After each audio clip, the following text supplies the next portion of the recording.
Long before cities rose from the earth, before kings, empires, and written words, there was only survival. The world was untamed, ruled by the elements, by beasts, and by the will of those who refused to die. This is the story of the Stone Age, when survival was everything. The earth then was a place both breathtaking and brutal. Vast grasslands stretched as far as the eye could see, dotted with mammoths grazing under the cold breath of an ancient wind. Towering glaciers carved the lands, rivers thundered through deep valleys, and predators, enormous and merciless, roamed every shadow. In this raw and unforgiving world, our ancestors stood small and vulnerable, armed with nothing but stone bone and an unbreakable will to live. But survival wasn't guaranteed. Every sunrise was a gamble. Imagine a small band of early humans, and perhaps 20 in all, huddled beneath the open sky. Their fire flickers weakly, fighting the cold.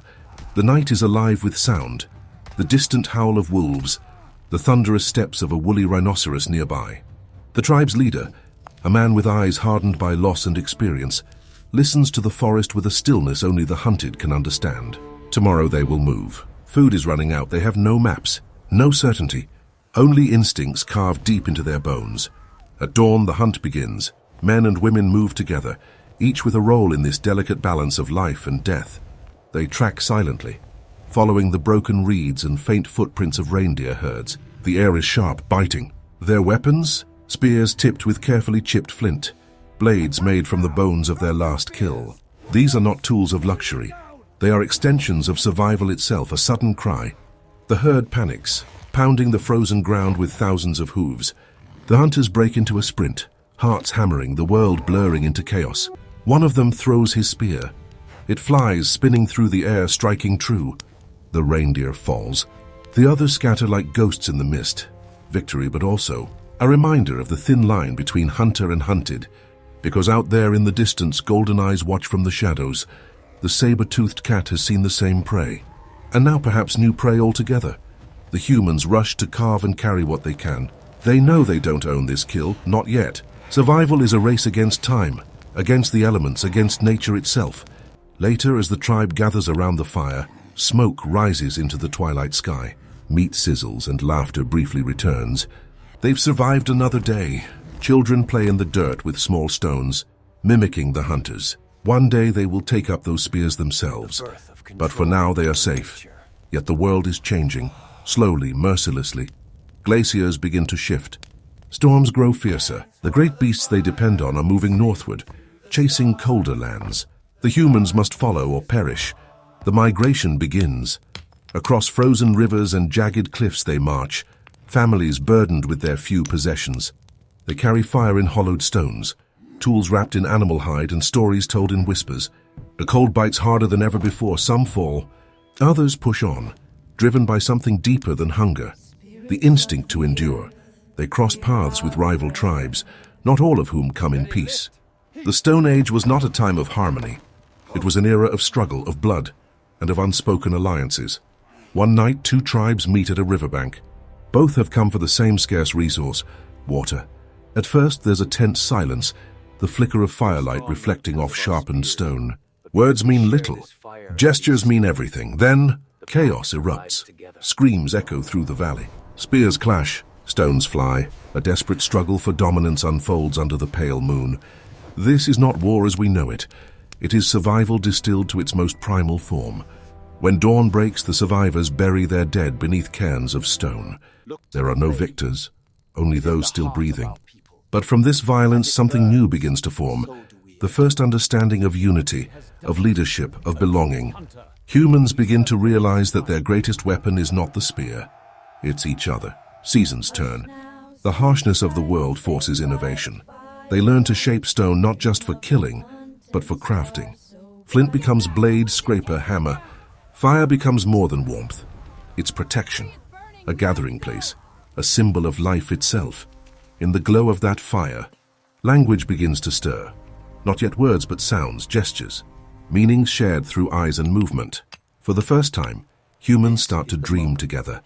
And somewhere in a cave deep within the mountains, one of them takes a piece of ochre, red earth, and begins to draw. The first art. Simple lines, the outline of a mammoth, the curve of a handprint pressed into stone. It is both message and memory. the beginning of history. But nature isn't finished testing them. A storm rolls across the plains, the kind that erases everything in its path. Winds scream. Lightning splits the sky. The tribe huddles in a cave, listening to the fury outside. Hours turn to days. Their fire dies, their food spoils. Some whisper that the gods are angry. When the storm finally passes, the landscape is unrecognizable. The forests are shattered.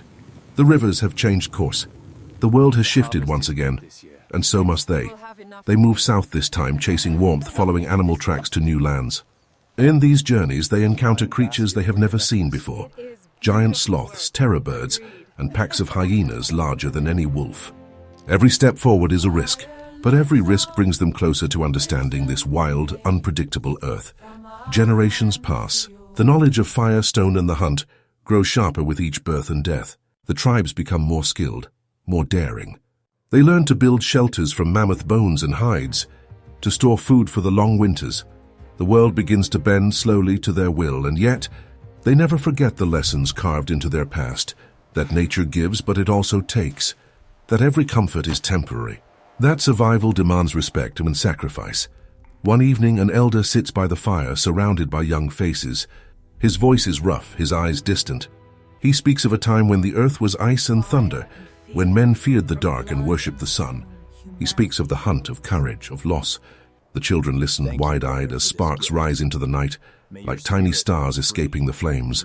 He ends with a simple truth whispered into the smoke. We live because we remember. And that is how it all began. From chipped stones to tools, from fear to faith, from firelight to civilization, the story of the Stone Age is not one of primitive struggle alone. It's the foundation of everything we are, every tool we hold, every city we build, every thought we share, all trace back to those nameless ancestors who refused to die in the cold. They carved their existence into the bones of the earth, and in doing so carved the first chapter of humanity. Because in the Stone Age, there was no luxury, no power, no promise of tomorrow. There was only one law: survive, and survive they did. From the flicker of that first fire, humanity's story began, a story of resilience, courage, and unyielding spirit. A story that still burns in us today. The music swells, drums echoing like ancient footsteps across time. The narrator's voice softens, reverent. This was the Stone Age, when survival was everything.